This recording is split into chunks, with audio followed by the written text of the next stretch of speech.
Nous sommes le mardi 28 mai 2013. Bonjour, bonsoir à tous. Un plaisir de vous retrouver pour cette nouvelle édition d'Information Pulsation, l'essentiel de l'actualité de la journée. À la une de l'actualité, justement, la situation est revenue à la normale à l'aéroport Toussaint Louverture. 2 jours après l'accident au décollage d'un avion militaire brésilien, les experts brésiliens dépêchés sur place ont réussi cet après-midi à déplacer l'engin et à dégager la piste. Nouveau report de la convocation du gouvernement. Les sénateurs convocateurs ont décidé de programmer la séance le mardi 4 juin prochain, rejetant ainsi la date du 31 mai proposée par le chef du gouvernement, Laurent Lamotte, qui aura fourni des explications sur la gestion des 5 milliards de gourdes décaissées durant la période d'urgence post-Sandy. La séance à l'Assemblée nationale convoquée par le président de la République est fixée au 3 juin, annoncé le président du Sénat. L'Assemblée des sénateurs a adopté ce mardi une résolution demandant la révocation immédiate du directeur général de l'ONA. Sur les 16 sénateurs ayant participé à la séance, 13 ont voté pour, 2 se sont abstenus. Le président ne vote pas. Bernard Degraff est accusé notamment d'avoir dilapidé les fonds des pensionnaires. Les sénateurs ont également voté une résolution réclamant le retrait progressif et ordonné des forces de la MINUSTAH. Le président Michel Martelly s'est envolé ce mardi pour Trinidad et Tobago. Il participe à une réunion entre la CARICOM, la République dominicaine, et le vice-président américain Joe Biden. Au cours de cette rencontre sera signé l'accord cadre sur le commerce et l'investissement TIFA. L'écrivain haïtien Raymond Chassagne est mort lundi à Montréal. Il avait 87 ans. L'actualité sur le plan international, l'Irak en proie à une recrudescence d'attentats. Plus de 70 personnes ont été tuées lundi dans une série d'attentats à la voiture piégée dans des quartiers à majorité chiite. L'Europe décide la levée de l'embargo sur les armes pour les rebelles syriens, mais aucune arme ne sera expédiée d'ici au 1er août. Pour l'opposition, cette décision intervient trop tard.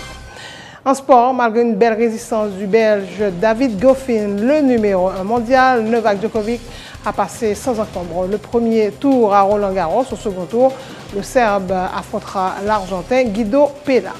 San Antonio disputera pour la première fois depuis 2007 et la 5e fois de son histoire la finale de la NBA. Les Spurs ont laminé les Grizzlies 4-0 grâce à un ultime succès lundi soir 93-86 à Memphis, marqué par le festival de Tony Parker. Le Français a inscrit 37 points. Voilà, mesdames et messieurs, pour le menu du journal.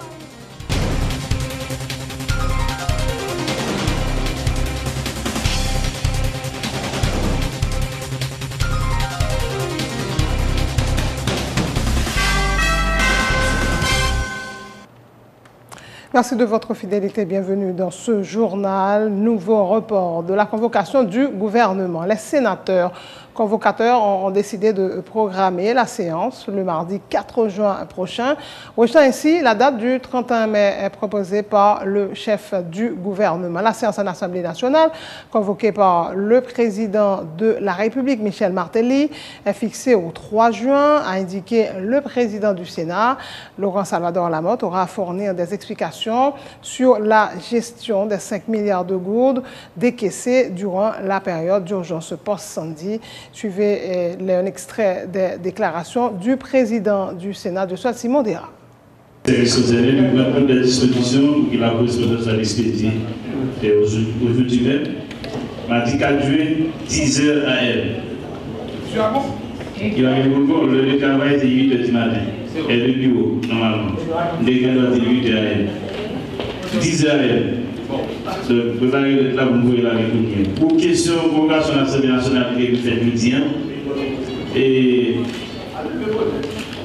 il y a un petit problème de consultation, il n'y a pas consulté le bureau. Les mêmes unités avec nous dépensons qu'il faut être en contact avec le gouvernement pour dire nous entendre pour que date 28 dans le mois de midi pour être capable de fonctionner. Et c'est sous base ça qu'il est pour lundi 3.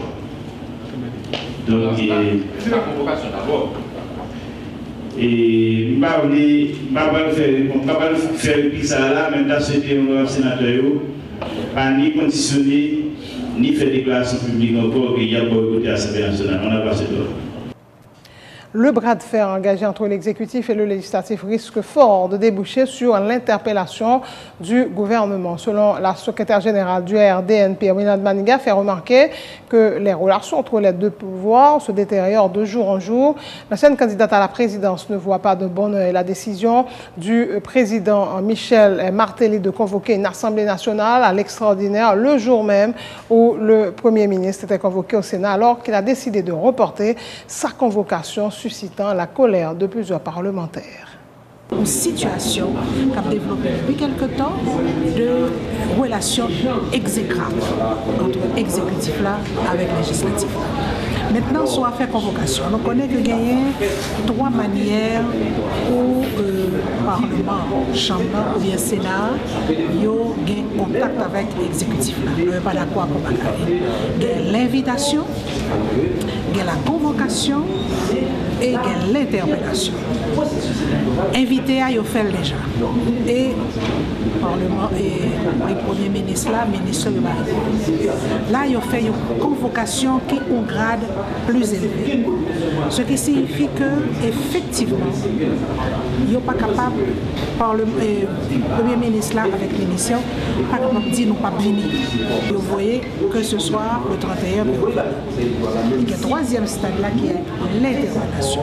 Alors là que la relation entre l'exécutif là avec le législatif là a dégradé, le Parlement ensemble c'est-à-dire interpeller et Premier ministre là et ministre. Jusqu'à présent, il y a beaucoup fait.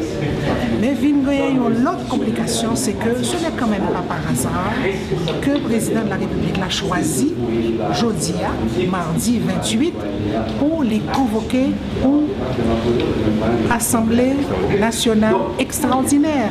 Là encore, la loi et la situation politique. La loi permet de les faire.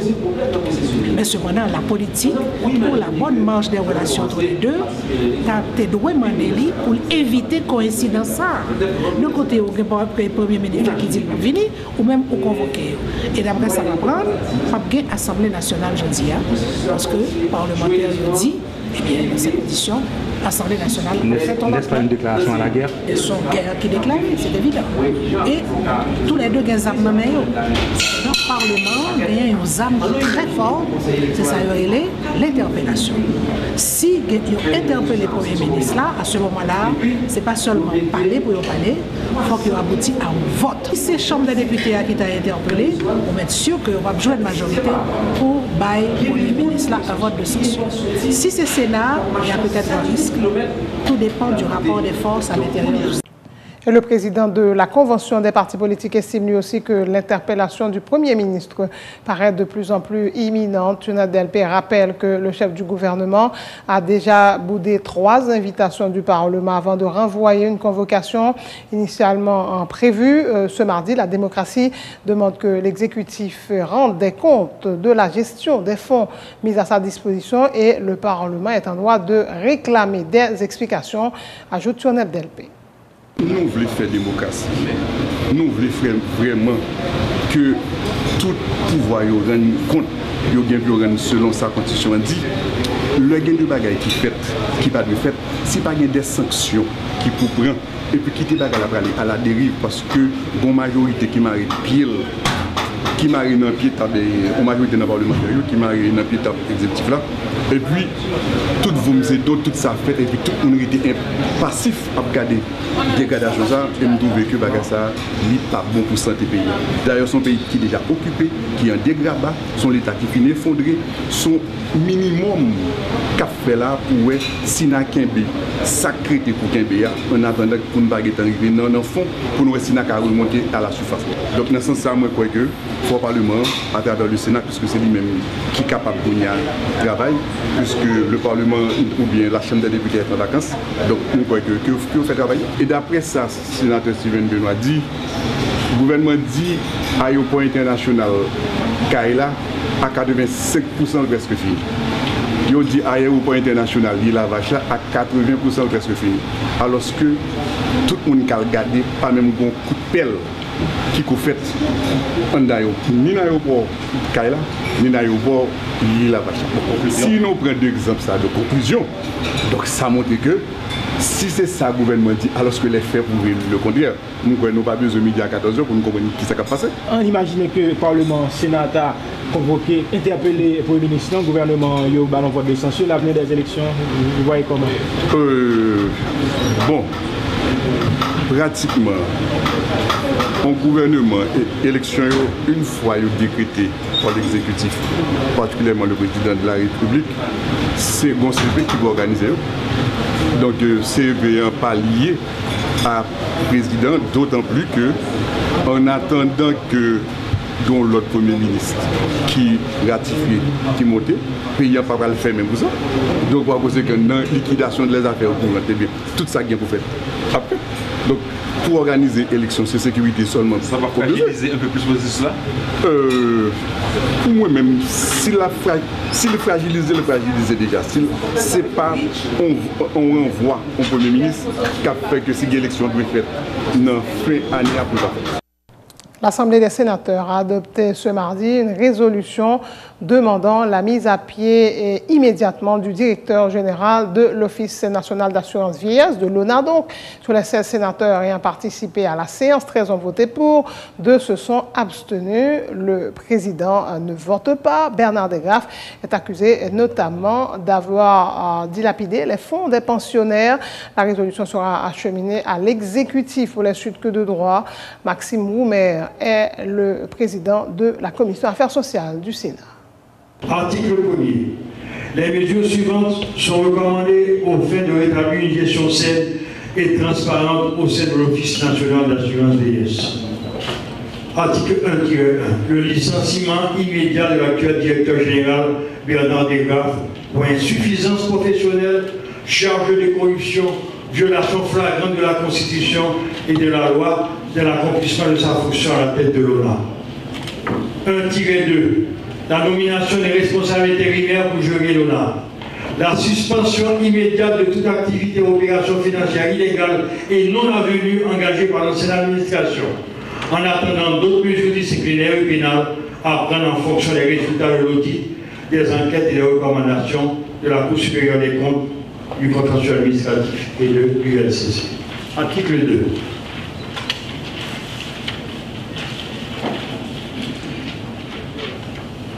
Le responsable intérimaire, en dehors de ses attributions légales constantes, a pour mission spécifique de rapatrier à la Banque de la République d'Haïti BRH les fonds indûment déposés dans les banques commerciales étrangères en violation de l'article 204 de la loi du 24 août 1967.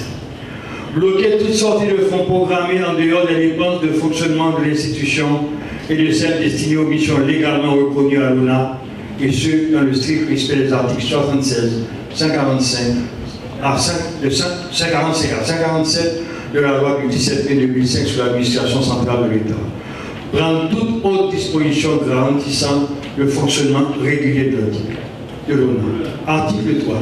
Le conseil d'administration des organismes d'assurance sociale, CAOS, est mis en place et opérationnalisé dans le plus bref délai.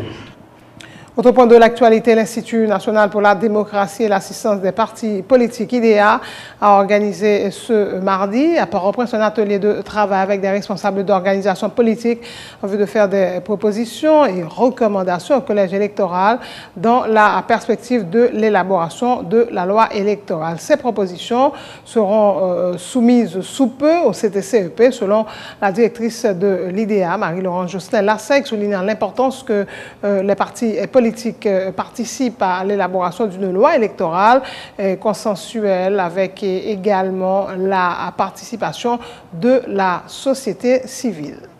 IDEA travaille dans le cadre renforcement, structure démocratique, côté collé à Parlement, à parti politique, avec CAP, sous question quota. Donc, je dis, tenant compte de l'appel que le président du collège électoral a fait, le séminaire, pour encourager les structures dans le pays, voyer recommandations pour loi électorale, et étant donné tout, importance partis politiques dans la question électorale. Ce sont eux les acteurs principaux question politique, avec population évidemment qui prend voter pour eux. Donc c'est un atelier que IDEA mettait campé pour que justement il y ait un chita attendé, un travail concret de réflexion, de consensus qui fait entre partis politiques pour voyer recommandations, propositions à collège électoral.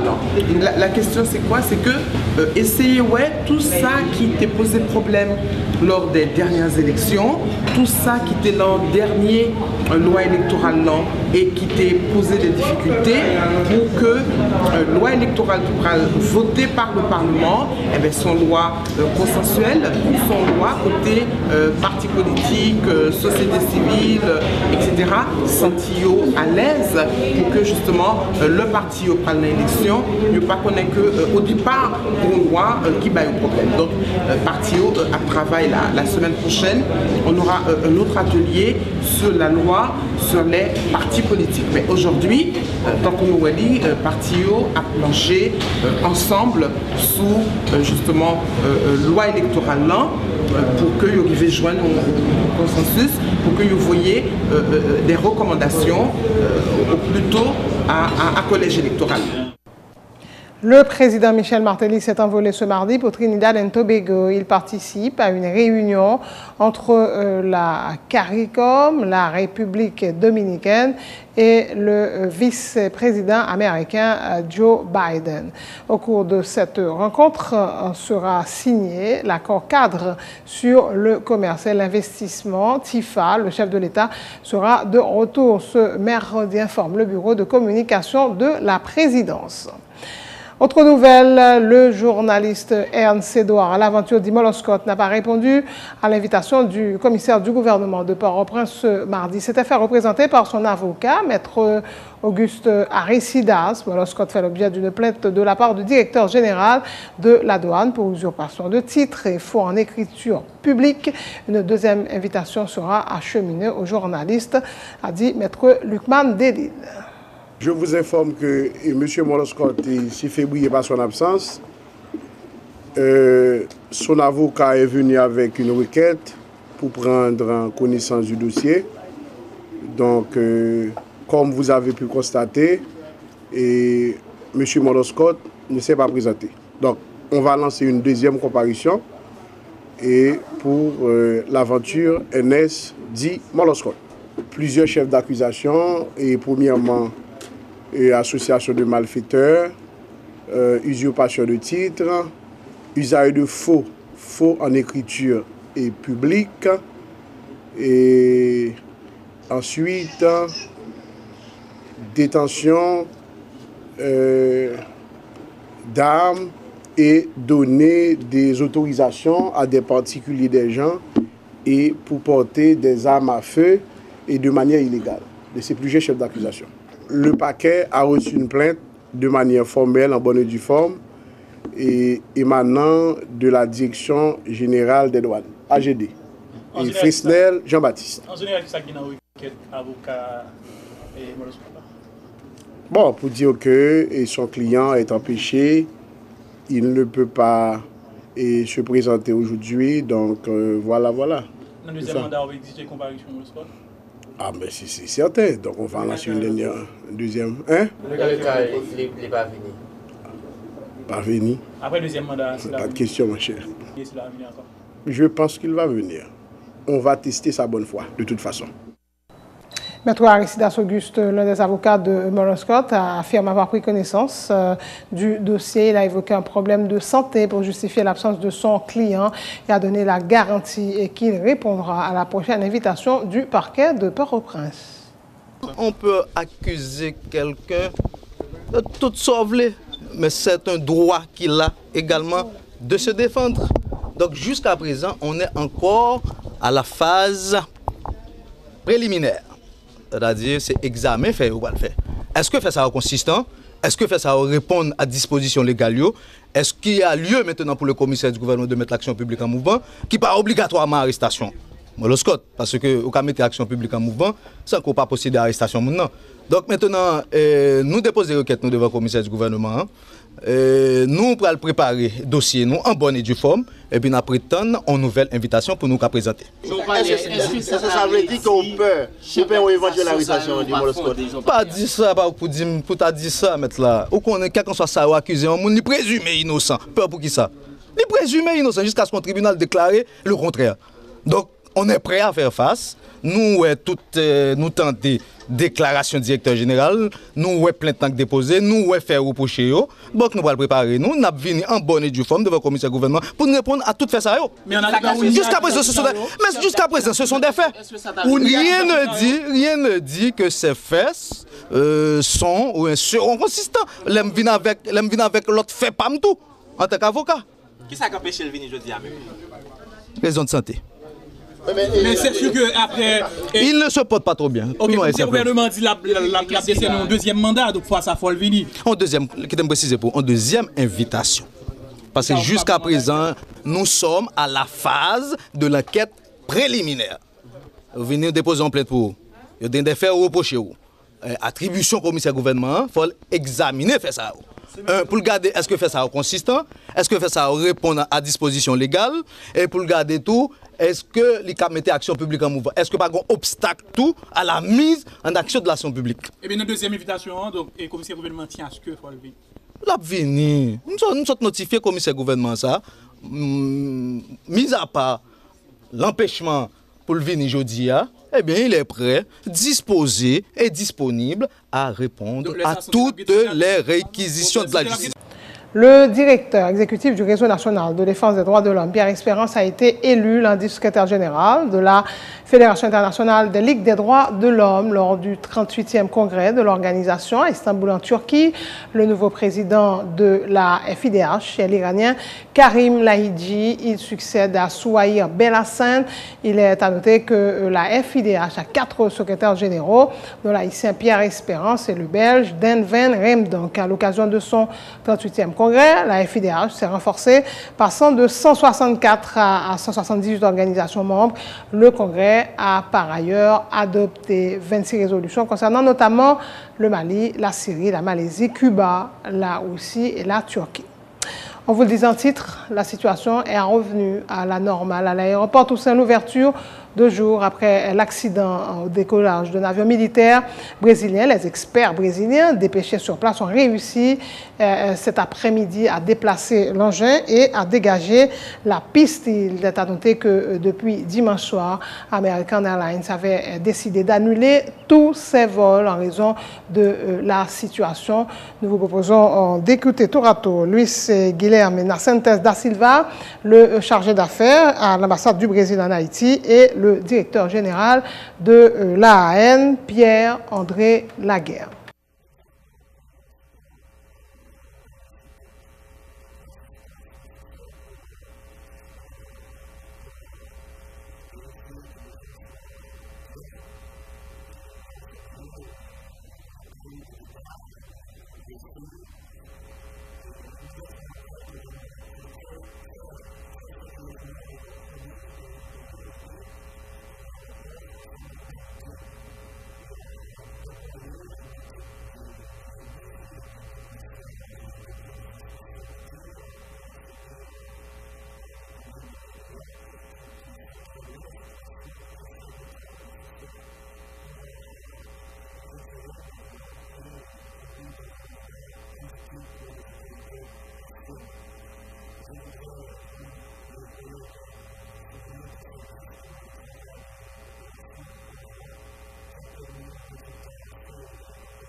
Décès lundi de l'écrivain, poète et essayiste haïtien Raymond Chassagne dans un hôpital montréalais à l'âge de 87 ans, a annoncé la maison d'édition Mémoire d'Encrier, connue pour son style d'écriture exigeante allant de la prose analytique à la poésie. Raymond Chassagne a su mêler sa voix, celle des grands poètes du continent américain comme Saint John Perse, Léon Gontran Damas, Aimé Césaire et Édouard Glissant. Originaire de Jérémie, Raymond Chassagne est un ancien officier de l'armée, qui a connu l'exil après un procès politique et une incarcération de 9 mois sous la dictature de François Duvalier. Voilà, mesdames et messieurs, pour l'actualité locale. C'est la fin de ce journal. Le rappel des titres avant de prendre congé de vous. La situation est revenue à la normale à l'aéroport international Toussaint Louverture. 2 jours après l'accident au décollage d'un avion militaire brésilien, les experts brésiliens dépêchés sur place ont réussi cet après-midi à déplacer l'engin et à dégager la piste. Nouveau report de la convocation du gouvernement. Les sénateurs convocateurs ont décidé de programmer la séance le mardi 4 juin prochain, enregistrant ainsi la date du 31 mai proposée par le chef du gouvernement. Laurent Lamotte aura à fournir des explications sur la gestion des 5 milliards de gourdes décaissées durant la période d'urgence post-samedi. La séance en Assemblée nationale convoquée par le président de la République est fixée au 3 juin, a annoncé le président du Sénat, de seul Simon Déra. L'Assemblée des sénateurs a adopté ce mardi une résolution demandant la révocation immédiate du directeur général de l'ONA. Sur les 16 sénateurs ayant participé à la séance, 13 ont voté pour, 2 se sont abstenus. Bernard Degraff est accusé notamment d'avoir dilapidé les fonds des pensionnaires. Les sénateurs ont également voté une résolution réclamant le retrait progressif et ordonné des forces de la MINUSTA. Le président Michel Martelly s'est envolé ce mardi pour Trinidad et Tobago. Il participe à une réunion entre la CARICOM, la République dominicaine et le vice-président américain Joe Biden. Au cours de cette rencontre sera signé l'accord cadre sur le commerce et l'investissement TIFA.